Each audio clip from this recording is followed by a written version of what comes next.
Oui, bien, chers téléspectateurs, vous qui nous suivez à partir du monde, vous êtes partout, dans Katia Bamboka, aux Ezali à Misika, aux en RDC, aux en Europe, aux en Amérique, aux Abipai na Bipai, to Pesibino, shalom, shalom, shalom, pour une émission to Bandi, et l'ongona Nzambe, na Senangolu na ye, to zana chaîne na bino boko sepela makasi.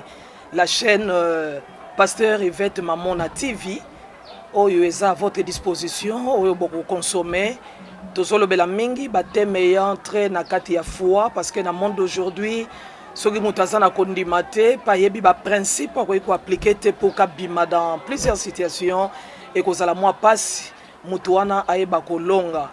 Alors tobongisi pona bino be mission oyo eza vraiment ya révélation qui engendre la révolution. C'est-à-dire Oyo koyoka, Bible dit, vous connaîtrez la vérité vous affranchira. Et au travers de la parole qui est la vérité, ndetozomona ke Nzambe azobimisa bato ebele na kati ya ba prison ya Satana, azobimisa bato ebele na kati ya ba force familiale. Tu as été maudit, tu as été sous la malédiction quelque part, mais au travers des missions oyo nazo rassurer ndeko moko, vous qui nous suivez, okozala jamais déçu, okozala béni. Et tu profiter de la prière même en ligne, numéro, il y a contact bozanango déjà et andero yawana tokosala ba prière pour na ba to bazana ba situation énorme compliquée, monsieur ba problème ya mikanda, monsieur ba problème ya mabala, monsieur ba problème ya ba mari femme de nuit, monsieur ba loka ba na famille ba ko kende liboso te. Il est écrit si le fils de l'homme vous affranchit, vous serez réellement libre. Et voilà Togolobela mingi sur la révélation, qui engendre la révolution. Vous connaîtrez la vérité et la vérité vous affranchira. Oui, bien-aimé, Lelo Wabino, révérend Yvette Mamona Kamezelo, Mobile Nangande Kamezelo, dont je porte les noms. Yangwana Nalingaiko Pambola Libota Nanzambo Azo Landanga Sikoyo, Naza Pasteur. Na kati église la providence divine teme tonto lobela lelo pesikoyo toza na kati ya Matthieu chapitre 15 tozozwa verset 21 tokosuka na verset 28. C'est un long texte, mais na kati texte wana ndeko moko kozala béni. Tonto lobela la grâce est plus forte que la loi. Ngolu eleki makasi par rapport ya mibeko. Ezana ba loi o ekanga vinayo. Ezana ba loi o ekanga famille nayo. Ezana ba loi o ezo agir sous la force de la pesanteur. Mutaomona o mata o pambola nzam. Mais au bout d'un certain temps, il se retrouve au bas de l'échelle. Il y a des gens qui marquent les pas. Bazaka ka 100 pas. Bazo tourner sur une même longueur d'onde. Or les possèdent nzambe to les besoins de Dieu. Et ça qui est tourner sur place de métaux que musika. Alors ça c'est le premier enseignement tozo banda et naebi au fur et à mesure tokolobela sur Matthieu oyo la grâce est plus forte que la loi. Les colonna ngolo bato belé bako bima parce que ngolo eza makasi koleka mibeko. Soko sana Bible na yo tozo landanga tozo tanga Matthieu chapitre 15. Tobandi na verset 21, tozo suka na verset 28, yoka lecture. Balobi, Jésus étant parti de là, se retira dans les territoires de Tyr et de Sidon.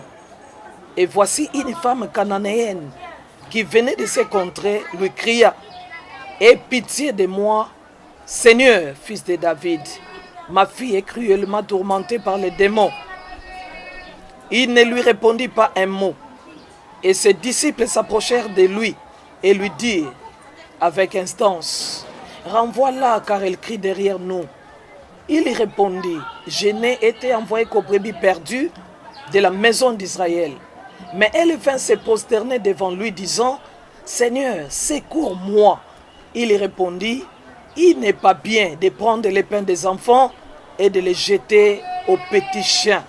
Oui, Seigneur, dit-elle, mais les petits chiens mangent les miettes qui tombent de la table de leur maître. Alors Jésus lui dit, femme, ta foi est grande, qu'il te soit fait comme tu veux. Et à l'heure même, sa fille fut guérie. Alléluia. Quel texte bénéfique pour Nandeko Azolanda biso na moma oyo. Babeteli biso lisolo et des femmes. Babengi syro-phénicienne. D'autres versions babengi la femme cananéenne. C'est-à-dire c'était une femme étrangère. Moi so ya mopaya azalaki na mwana azalaki tourmenté na ba esprit méchant. Mwana o azalaki cruellement et lobi la Bible, il était cruellement sous la menace des esprits méchants. Le problème est qu'il y a moi sur anate. Le problème est qu'il y a moi nanazaki malade. Yom tozo kanga peut-être yomo kondo zana problème. Peut-être famille na yun des ana problème. Peut-être entourage non des ana problème. Mais nazo bake par la foi de cette femme. Moi na oyo azaki cruellement tourmenté azwa kilobiko. Alors eza yonde nzamba poni na kata libota na yo. Pour même un changement, pour même ma transformation. Une femme syro-phénicienne lui cria, Yeswake kosala nini na territoire ya Tyr pe ya Sidon. Pendant que ceux qui tozongi na Matthieu chapitre 10, alobi na ba disciple na ye, n'allez pas à Tyr, n'allez pas à Sidon, allez plutôt chez les brebis perdus de la maison d'Israël. Ye mutalinga ki ba kende nanu na mission na bango na début na ba mboka ba payate aye ko se retrouver. Mon frère, ma soeur, ezalaki nanu ton ya ba nation te. Alléluia. Ezalaki tango oyo le pain esengelaki servir kaka na bana ya ndako. Bana ya bandako ezane nani? Eza bana Israël. Jésus n'est venu que pour les brebis perdus. Les enfants d'abord, les priorités pour Nzambe, les priorités ezalaki ba juif. Mais Bible est ici, Yeshua s'est retrouvé par hasard na kati ya ville oyo. Une femme lui cria, moi sur un Seigneur, aie pitié de ma fille. Voilà pourquoi tu comprends les réactions des disciples. Bayebisi Yesu bengana moi sur. Pourquoi ba bengane? Ezate pour moi sur na salaki mabe. Mais salaki parce que na priorité à Jésus. Ba koye ko kende mbala moko na moi sur na te. Et sengela ki d'abord ba juif balia. Et sengela ki d'abord ba Yuda. Bazala bénéficiaire na ba guérison, bazala bénéficiaire na ba grâce. Alléluia. Mais dans le moment où tout ce solo là, yopé, okoyiko sala quelque chose, okoyiko démarquer des autres. Nayebi que ce n'est pas le temps pour nous. Et c'est là qui temps y a ba nation te. Mais moi so eba iko précipiter temps. Moi so par sa foi a télémaki pour nakobele la Jésus, afin que Jésus habite sa mwana na ye. Ba disciple abi non. Eko sala mabo était maître. Renvoie là. Pourquoi pas renvoyer? C'est parce qu'elle crie derrière nous. Et c'est là qui va benganaye. Renvoie-la car elle crie derrière nous. Il répondit, je n'ai été envoyé qu'aux brebis perdues de la maison d'Israël. Moko remarqué tant où yazo ganga na début, na 22. Aie pitié de moi, Seigneur, fils de David. Ma fille est cruellement tourmentée par les démons. Balobi Jésus ne lui répondit pas un mot. Yom tozo salalo sam. Yom tozo landanga na tango. Bazolo banabiso que Yesu Masi azongisela ki moi sur réponse à ta mon côté. Mais nalina ebisa ndeko moko. Même lorsque tu pries et que tu trouves que zo mona solution ezate, ozo mona silence de Dieu, tikanga na ebisa yo, oza mutu o esengela continuer, oza mutu esengela persévérer parce que le silence de Dieu n'est pas égal à son absence. Même lorsqu'il ne te répond pas, Dieu esengelo salanen, esengelo persévérer. Cette femme continue à crier. Alors qu'à soit qu'il y a ta réponse de mon côté, il y a Yoshua Amashia. À cause de ton besoin, Nalobi ne t'arrête pas. À ta cause mon est noté, Nalobi ne t'arrête pas.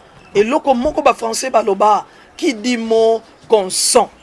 Mais loba melissus au répond imbécile par le silence. Mais wana eza adage ya mibale te tozwi na sepeli tozwa adage ya liboso qui dit mot consent. atako Yesu répondra qui était mais Yesu azaki na calcul moko au finish akosala bolamu na vie ya mwasi oyo. Oh bien-aimé dans le Seigneur, zala na confiance, même si il y a un silence, même lorsque tu sens Dieu éloigné de toi. Okomi pembeni yom tozo landango lembi na yo. Olobi na sambeli pona libala ngo na lembi nanga. Na sambeli pona mikanda na lembi nanga. Na sambeli na makamokopota na lembi. Bitumba oyo na tiki. Tika na ibsande komoko. Un gagnant ne lâche jamais. Et un lâche ne gagne pas. Alléluia. Et Seigneur nous allons moto azo persévérer. Pour comprendre de suite. Après le silence de Jésus, vient le moment où les disciples parlent maintenant. Seigneur, renvoie-le. Benganaye. Pourquoi pas Benganaye? Yemutaye koloka lobiko. Mais moi je suis akipa ki bangote. Na lobi tango ekoki. O esengeli to zappé. Batu nyonso bazwa pona ko distraire biso. Na Bible bazwa biso ezaki na mutu moko Bartimée. Pendant qu'il avait besoin de la guérison, abandé ko ganga Jésus fils de David, aie pitié de moi. Balobi batu bazo réprimander. Batu babine tika makelel ko tungisa mo considérer, mais plus bandai ko pegisa ye, plus Bartima bandai ka ko ganga. N'encourager mutu moko ganga les sous. C'est lui qui a fait la promesse. C'est lui qui a des oreilles. Écoutera ta prière. Et na tango tozoloba, na ebi ke solution moko ko kota na vie na yo. Nazo mona nzambe ko kote siko zali, azo kende ko relever yo. Ata balobi ba bengana yo. Yoko kipe bato ba olobate, ton Jésus n'a pas encore parlé. Wana ezaba disciple babi bengana, mais Yesu a benganete. Mais écoutez bien-aimé, to longo na silence à Jésus, to koti na renvoie là ba disciple. Bongo ba eko baksela biso. Na 24, Jésus répondit, je n'ai été envoyé qu'aux brebis perdues de la maison d'Israël. Nous passons du silence, na proposition en renvoi, payer Yesu masi a funguli munoko pona koloba. Na tindamaki pona yote mwasi. Na tindamaki pona bampato babunga ya maison d'Israël. Ça dit, Jésus a retracé mission na ye. Kia kwa ko banda na siro phénicien était. Mais sengela ka banda na camp judaïque. Et sengela ka banda na ba juif. Cette femme n'a pas part, n'a pas place. Mawa. Bakoye ko yokele ata mukete. Mais écoutez un peu ce qu'a dit cette femme na sepel na ye. Tant balobi na ye bongo na tinda maki pona yote. Verset 25. Mais la femme vint se prosterner devant lui, disant, Seigneur, secours-moi. Alléluia. Donc eliko loba, atako répondre nga ko yaki pona ngate. Nga etali ngate. O nga na yebi oza fils de David. Lelo o secourir nga. Et moi soit na changé position. Azalaki debout. Ma comme une position à Kofukam. Vous savez bien aimer la prosternation. C'est une position d'humiliation devant Dieu. C'est une position d'humilité devant Dieu. C'est une position d'effacement. Sokozo bele la nzambo mona yoko te buka mabolongo. Tango buki mabolongo. Nzamba ko ya kusur. Pona ko ya nola yo. Basolo ba terme oyo prosternation. Eli ko lo ba proskuneo na grec. Oyo ezo traduire un sens profond. Ya mutu amikiti ici, amizipi na c'est la ombre de Dieu. Azana besoin de relèvement. Biblobi, il humiliez-vous sous la main puissante de Dieu et lui vous relèvera au temps convenable. Yaya change de position. Longwa kolobena nzambe debout. Zala mwasi, zala mobile. Vous savez dans l'histoire de la Bible dans Jean 11, ezaki na basi mibale. Moko eko solana Yesu na liwa Lazare. Alors Jésus, Seigneur, si tu étais ici, mon frère ne serait pas mort. On nous parle de Barth. Mata lobi na Yesu, ndeko nanga lingaka kufate. Yesu ayoki, Yesu a réagir te. Alobi ne ke no benga ndeko na yo. Azongi na ndako bengi Marie. Marie tango moni Yesu. Alobi même parole, ma bakisi position moko yo yaya salakite. Qu'est-ce que l'autre a fait? Elle se jeta au bas-pied. Bien-aimé comme tango yo. Bible lobi, j'agirai selon que vous ferez entendre dans mes oreilles. Mais dans quelle position? Dans la position, il y a effacement. Soko poussani, au gumba minase makolo na ye. Azanzambo a relevaka, Azanzambo a yokaka mawa. Muto aza debout, il parle aux oreilles de Dieu. Mais Muto a fukamaka, il parle dans le cœur de Dieu. Alléluia. Est-ce que nasolo banande komoko? Kolobana matoya nzambe zamala, mais kolobana mutema nanza. Marthe a l'élisa qui Jésus était, mais Marie a l'élisi Yesu. Elle a eu l'habitude ya kozalaka au bas pied et mukolango alobeli mokonzi na ko telemate alobela ki mokonzi na ko fuka. Quand tu apprendras à te prosterner devant Dieu, tu reconnais son autorité, tu reconnais sa puissance, tu reconnais que lui seul peut changer ta situation. Il fera quelque chose. Pour Marie, Yesu alobi où l'avez-vous mis? C'est alors Yesu akendaki pe asekwisi Lazare qui était mort. Peu importe likambo ekufi na vie na yo, sokoza mwasi pe mobali afukamaka. Na ebike nzambe wana ko telem, ako relever, ako kata likambo na yo, pe situation oyo e umela ekozwa eyano. Nazolo banande komoko, le temps de changement est déjà annoncé. C'est maintenant ton temps. Et nzambe wana ko sala makambo yo, batu basala te na vie na yo. Tale loko musupoto sukisa. Tango mwasi asololi epa Yesu basia. Alobi na ye oya kwa ekoloba. Tango a changé position, a commis à kofukama au bas pied de Jésus. C'est alors quelque chose, alléluia, c'est produit. Quelque chose s'est produit. Yoka o Yesu kwa ko ebisa mwasi o. Toza toujours dans Matthieu chapitre 15 na biso. Tango mwasi afukami, secours-moi, il répondit. Il n'est pas bien de prendre le pain des enfants et de les jeter aux petits chiens. Et ça m'a là motena zuabilo kwa ban. C'est-à-dire moi soit nazaki na position à moi na te. Azaki na position à moi. Azaki na position à chien. Vous savez que le chien c'est un animal impur. Le chien aza considéré le kola banyama. Oyo Israël quoi du maître te. Un animal impur. Azalaki nanu considérer le kola bona te. Alobi bako zwa biloko bana te ba pesa na bayimbwa. Mais moi so alobi lisusu ata ba mbwa balia ko ekoyaka na sa mesa. J'applaudis la foi de cette femme. Aza en face du maître, aza en face il y a créateur de toutes choses. Bazo memaye na bipeki samelo. Mais moi so azaki na une foi ferme. Bien aimé à cause de l'objectif aux anango na lobi ko l'acheter.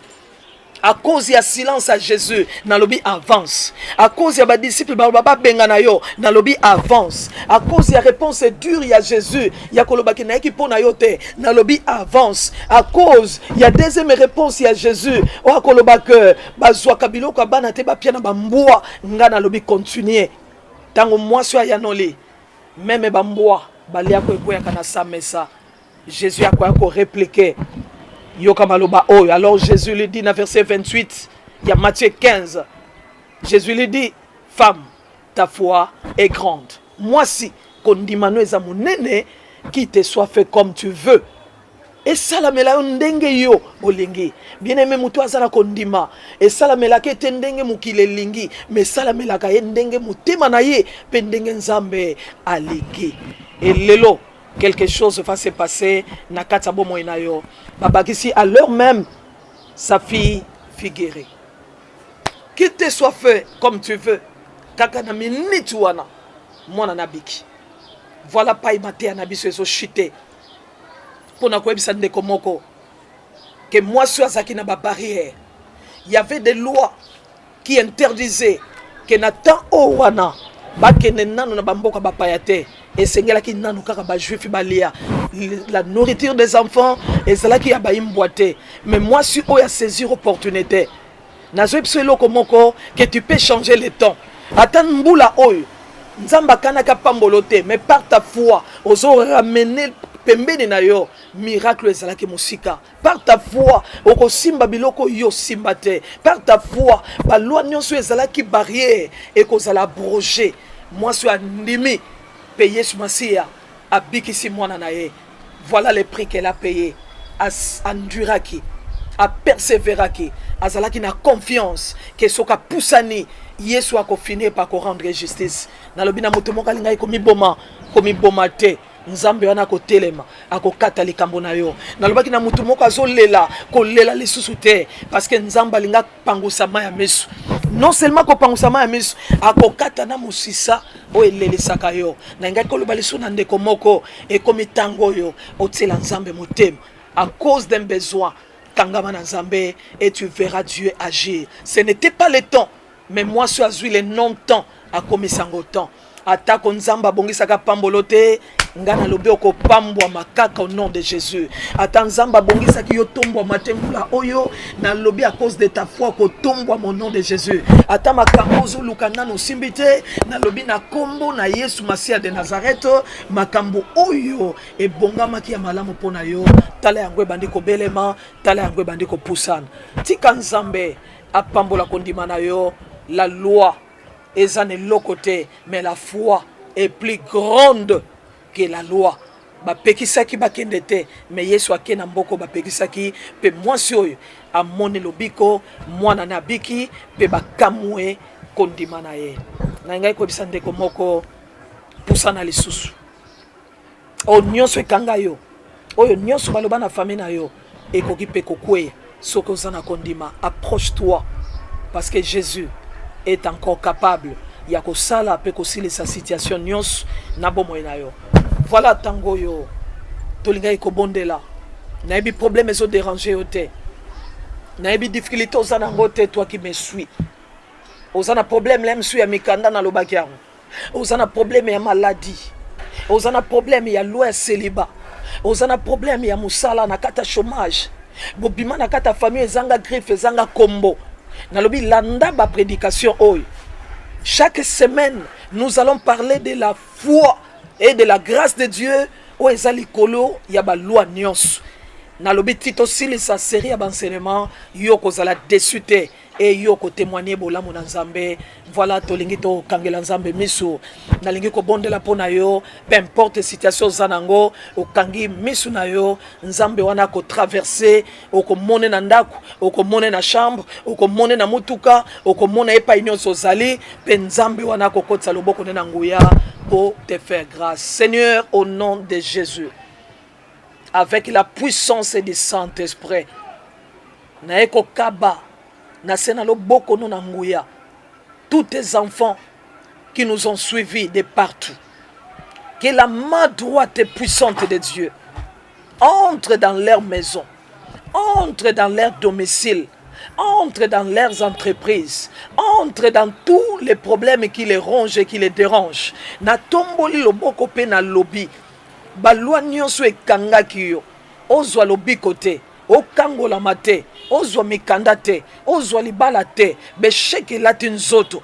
ozolingo matokitaka kaka na lobi kobanda lelo nazo mettre fin avec la puissance du Saint-Esprit nanguya nyonso célibat nanguya nyonso stérilité nanguya nyonso ya pauvreté nanguya nyonso ya soni ya humiliation nanguya nyonso o ekanga bomo inomo na clarté kobanda sikoyo nazo tatola ngolo epusani nazo tatola lobiko epusani nazo tatola les témoignages forts et puissants na vino pe na ministère na yo oyo sanga kilobi banda ko zwango Yesu alobi femme ta foi est grande qu'il te soit fait comme tu veux na lobi posa mutu moko ezoko kisama sikoyo posa no eza mukanda posa no eza ko bal posa no eza ko bota posa no eza ko tombwama ane oto komi na deuxième semestre soko rataki janvier tito koma na mois de juin oyo obandi histoire a sikati na mois de décembre yango na ke ko tatola lokola mosakoli na nzambe vie la bénédiction de Dieu, vis l'élévation de Dieu, vis le succès de Dieu dans le nom puissant de Jésus. Tikanzambo to samelaka a relevé bomoina yo pe asalabika moi okozanga te ko tatola monene na nzamba.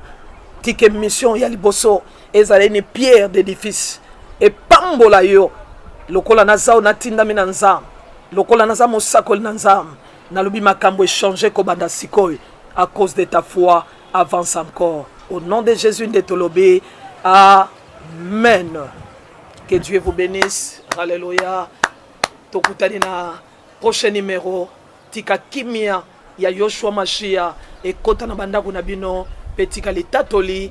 Et bila bomo inabino. Car la grâce est plus forte que la loi. Amen.